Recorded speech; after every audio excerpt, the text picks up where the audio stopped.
ನಮಸ್ಕಾರ ಸ್ನೇಹಿತರೆ, RK TV ಚಾನೆಲ್ಗೆ ಸ್ವಾಗತ. ಕ್ರಿಕೆಟ್ ಲೋಕದ ಕಿಂಗ್ ವರ್ಸಸ್ ಪ್ರಿನ್ಸ್ ಬ್ಯಾಟಲ್ಗೆ ವೇದಿಕೆ ಸಜ್ಜಾಗಿದೆ. ಈಗಾಗಲೇ 6 ಮ್ಯಾಚ್ಗಳಲ್ಲಿ ಆರ್ಸಿಬಿ 4 ಪಂದ್ಯವನ್ನ ಗೆದ್ದುಕೊಂಡು ಸಾಲಿಡ್ ಸ್ಟೇಜ್ ನಲ್ಲಿದ್ರೆ, ಮತ್ತೊಂದು ಕಡೆ ಗುಜರಾತ್ 6 ಮ್ಯಾಚ್ಗಳಿಂದ 3 ಸೋಲು ಹಾಗೂ 3 ಗೆಲುವು ಕಂಡುಕೊಂಡು ಇದೀಗ ಟೂರ್ನಿಲಿ ಡೂ ಆರ್ ಡೈ ಸ್ಟೇಜ್ ನಲ್ಲಿದೆ ಅಂತ ಹೇಳ್ಬಹುದು. ಇತ್ತ ಆರ್ಸಿಬಿ ಎಲ್ಲ ಡಿಪಾರ್ಟ್ಮೆಂಟ್ ಗಳಲ್ಲಿಯೂ ಸ್ಟ್ರಾಂಗ್ ಆಗಿ ಕಾಣಿಸಿಕೊಳ್ತಾ ಇದೆ. ಆದ್ರೆ ಮತ್ತೊಂದು ಕಡೆ ಗುಜರಾತ್ ತಂಡಕ್ಕೆ ಟಾಪ್ ಆರ್ಡರ್ ಬ್ಯಾಟಿಂಗ್ ವಿಭಾಗವೇ ಬ್ಯಾಟಿಂಗ್ ಬೆನ್ನೆಲುಬು.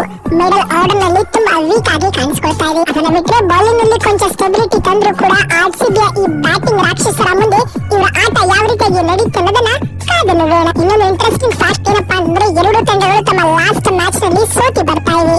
ಹೀಗಾಗಿ ಈ ಪಂದ್ಯ 2 ತಂಡಗಳಿಗೂ ತುಂಬಾ ಇಂಪಾರ್ಟೆಂಟ್ ಆಗಿದೆ. ಹೀಗಾಗಿ ಈ ಬಿಗ್ ಮ್ಯಾಚ್ ಗಾಗಿ ಆರ್ಸಿಬಿ ತನ್ನ ಪ್ಲೇಯಿಂಗ್ 11 ನಲ್ಲಿ ಮೇಜರ್ ಚೇಂಜಸ್ ಗಳನ್ನ ಮಾಡಲಿದೆ ಸ್ನೇಹಿತರೆ. ಅದರಲ್ಲೂ ಲಾಸ್ಟ್ ಮ್ಯಾಚ್ ನಲ್ಲಿ ರೊಮಾರಿಯೋ ಶೆಫರ್ಡ್ ತುಂಬಾ ದುಬಾರಿ ಆಗಿದ್ರು. ಆ 11 ನಲ್ಲಿ ಇವರಿಗೆ ಕ್ಲಿಯರ್ ಆದ ರೋಲ್ ಸಿಗ್ತಾನೆ ಇಲ್ಲ. ಬ್ಯಾಟಿಂಗ್ ಅಂತ ಬಂದಾಗ ಲಾಸ್ಟ್ 1-2 ಓವರ್ಸ್ ಇರ್ತಾ ಇದೆ, ಅಲ್ಲಿ ಇವರು ಕಮಾಲ್ ಮಾಡಕ್ ಆಗ್ತಾ ಇಲ್ಲ. ಬೌಲಿಂಗ್ ನಲ್ಲಂತೂ ತುಂಬಾ ವೀಕ್ ಆಗಿದ್ದಾರೆ.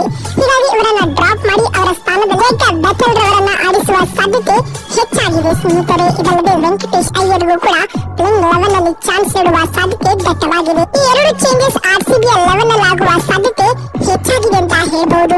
ಜಿಟಿ ತಂಡಕ್ಕೆ ಟಾಪ್ ಆರ್ಡರ್ ಬ್ಯಾಟಿಂಗ್ ವಿಭಾಗವೇ ಬೆನ್ನೆಲುಬು. ಶುಭ್ಮನ್ ಗಿಲ್, ಸಾಯಿ ಸುದರ್ಶನ್, ಜಾಸ್ ಬಟ್ಲರ್ ಬಿಟ್ಟರೆ ಬ್ಯಾಟಿಂಗ್ ನಲ್ಲಿ ಯಾರು ಕೂಡ ಕಮಾಲ್ ಮಾಡ್ತಾನೆ ಇಲ್ಲ. ಅಂಡ್ ಇನ್ನೊಂದು ಕಡೆ ಬೌಲಿಂಗ್ ನಲ್ಲಿ ರಶೀದ್ ಖಾನ್, ಮೊಹಮ್ಮದ್ ಸಿರಾಜ್ ಅಂಡ್ ಅದೇ ರೀತಿ ಪ್ರಸಿದ್ಧ ಕೃಷ್ಣ ಬಿಟ್ಟರೆ ಯಾರು ಕೂಡ ಇಂಪ್ರೆಸಿವ್ ಆಗಿ ಕಾಣಿಸ್ಕೊಳ್ತಾ ಇಲ್ಲ. ಹೀಗಾಗಿ ಈ ಮ್ಯಾಚ್ ಗೆಲ್ಲುವ ಫೇವರೇಟ್ ನಮ್ಮ ಆರ್ಸಿಬಿ ಟೀಮ್. ಫೈನಲ್ ಆಗಿ ಪ್ಲೇಯಿಂಗ್ 11 ಯಾವ ರೀತಿ ಇರಬಹುದು ಅಂತ ನೋಡ್ತಾ ಬರುವುದಾದ್ರೆ, ಓಪನರ್ಸ್ ಆಗಿ ಇಲ್ಲಿ ಕೊಹ್ಲಿ ಜೊತೆ ಸಾಲ್ಟ್ ಇನ್ನಿಂಗ್ಸ್ ಆರಂಭಿಸಬೇಕು. ಅಟ್ ನಂಬರ್ 3 ಇಲ್ಲಿ ಜೇಕಬ್ ಬೆಥೆಲ್ಗೆ ಚಾನ್ಸ್ ಕೊಡಲೇಬೇಕು. ಅಟ್ 4 ದೇವದತ್ ಪಡಿಕಲ್ ಆಡಲಿದ್ದಾರೆ. ಇವಾಗ ನಾನು ಹೇಳ್ತಿರೋ ಪ್ಲೇಯಿಂಗ್ 11 ಬಂದ್ಬಿಟ್ಟು RCB in case first batting ಮಾಡಿದ್ರೆ. ಅಂಡ್ ಅಟ್ 5 ಇಲ್ಲಿ ರಜತ್ ಪಾಟಿದಾರ್ ಆಡಲಿದ್ದಾರೆ. At 6 Tim David, at 7 Kunal Pandya playing 11 ನಲ್ಲಿ ಕಾಣಿಸಿಕೊಳ್ತಾರೆ. ಅಟ್ 8 ವೆಂಕಟೇಶ್ ಅಯ್ಯರ್ ಆಡಲಿದ್ದಾರೆ. ಇದರೊಂದಿಗೆ 8 ವರೆಗೂ ಬ್ಯಾಟಿಂಗ್ ಲೈನಪ್ ಇರಲಿದೆ ಅಂತ ಹೇಳ್ಬೋದು.